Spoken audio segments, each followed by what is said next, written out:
김판곤 말레이시아 축구 국가대표팀 감독이 2023 AFC 카타르 아시안컵 본선 준비에 강한 자신감을 보였는데요. 한국보다 두 수 아래로 평가받는 말레이시아의 감독으로서 강한 자신감을 내비치고 있습니다.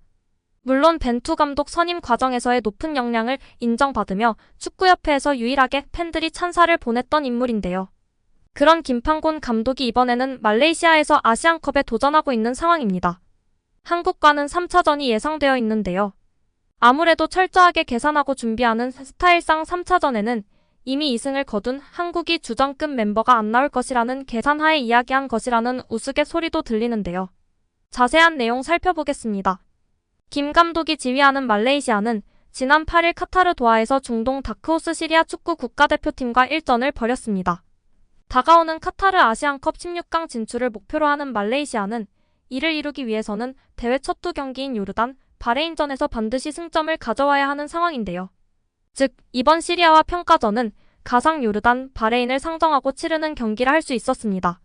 물론 객관적 전력상 시리아가 한 수 위로 평가받는 만큼 승리를 시히 장담할 수 없는 처지긴 한데요.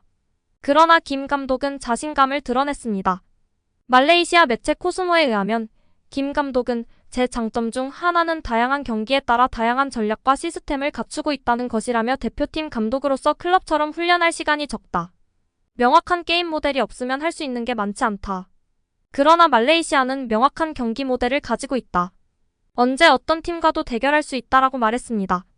이어 절 아시는 분은 아시겠지만 전 짧은 시간 내에 좋은 결과를 낼 수 있었던 이력을 가지고 있다라며 본인의 지도력에 대해서도 강한 자신감을 드러냈습니다.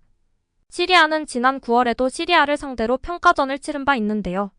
당시에는 중국에서 친선전을 가졌는데 치열한 격전 끝에 2대2로 무승부를 거둔 바 있습니다.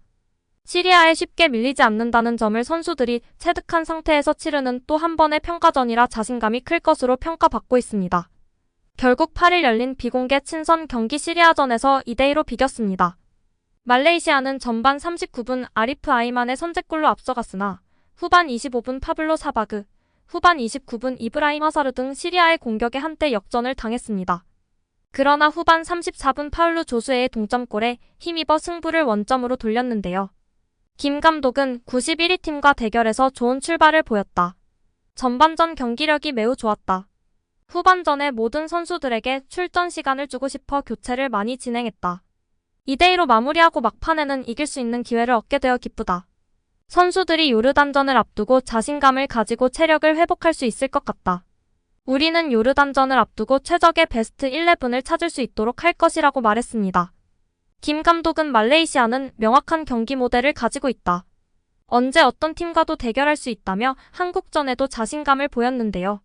철저히 계산했을 것이라 생각이 들고 한국 입장에서 이미 앞전에서 2승을 만들었고 3차전 말레이시아와의 경기에서는 2군 선수들로 반드시 로테이션을 돌려야 할 것입니다. 2월 중순까지의 장기 레이스이기 때문에 한 달간의 컨디션, 부상 관리가 중요할 것 같은데요. 한국팀의 64년 만에 아시안컵 우승을 간절히 기대하고 응원하겠습니다. 한편 아시안컵 우승의 최대 라이벌로 꼽히는 일본은 체계적인 시스템의 대명사인데요. 이번 아시안컵을 앞두고 비공개 평가전에 좋은 모습을 보이며 축구계가 들썩이고 있습니다.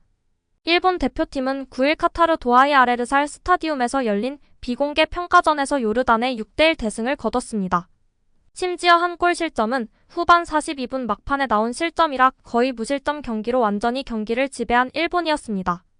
현재 쿠보와 미토마가 뛰지 못하는 부상 상황이나 명단에 들어갔기 때문에 4강전부터는 뛸 수 있는 상태가 아닌가 싶은데요. 쿠보와 미토마가 없이도 일본은 이미 시스템적으로 굉장히 잘 갖춰져 있다고 평가받고 있습니다. 손흥민 선수의 아버지는 일본과의 격차가 너무 심하기 때문에 이번에 아시안컵 우승으로 이러한 점이 부각되지 않을까 걱정된다며 쓴소리를 하기도 했습니다. 유소년 때부터 체계적인 시스템으로 팀을 만들어온 일본이 엄청난 성장을 거듭하며 강한 모습을 보여주고 있는데요. 예상대로라면 결승에서 일본을 만날 것으로 예측받고 있는데 과연 어떤 결과가 나올지 팬들의 관심이 높은 상황에서 축구 통계 매체 옵타의 보도가 화제가 되고 있습니다. 유럽의 축구 통계 전문 매체 옵타는 10일 SNS에 공개한 국가별 아시안컵 우승 확률에서 우승 후보로 일본을 꼽았습니다. 슈퍼컴퓨터로 예측한 일본의 우승 확률은 24.6%입니다. 그 다음이 한국으로 한국 우승 확률은 14.3%였습니다. 3위는 11.2%의 이란이 차지했습니다. 유럽의 주요 사이트들도 12일 개막하는 2023 아시아 축구연맹 아시안컵에서 일본이 우승할 확률이 가장 큰 것으로 전망하고 있는데요. 과연 이 전망대로 우승은 일본이 하게 될까요? 아니면 판타스틱4가 있고 무려 손흥민 보유국인 우리나라가 하게 될까요?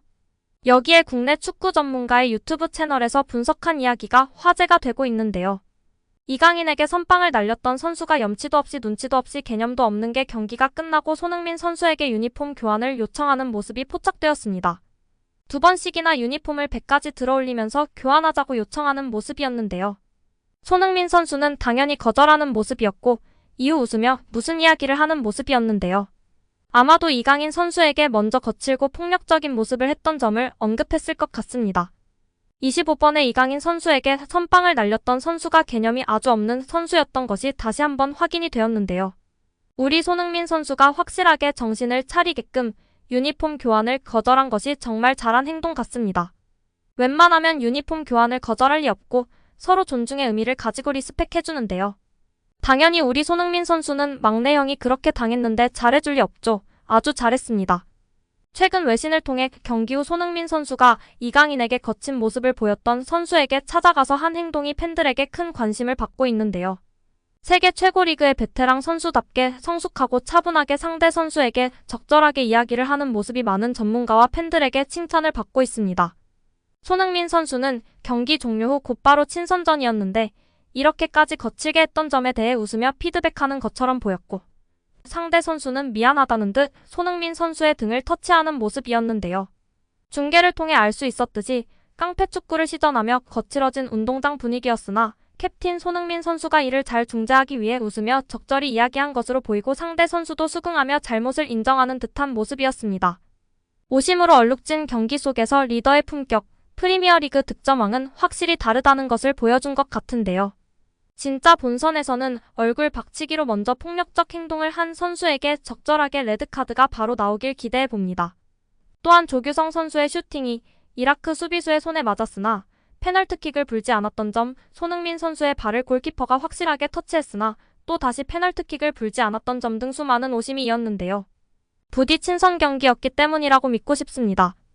아시안컵 본선부터는 상대의 거친 심리전을 조심해야 할 것이고 무엇보다도 자질이 의심되는 심판의 오심에 잘 대처하는 것도 필요해 보입니다. 부디 부상 없이 우리 선수들 맹활약하길 기대하고 응원하겠습니다. 오늘 영상은 여기까지입니다. 끝까지 시청해주셔서 감사합니다. 늘 건강하시고 더 좋은 영상으로 찾아뵙겠습니다. 구독과 좋아요도 잊지 마시고 부탁드립니다. 감사합니다.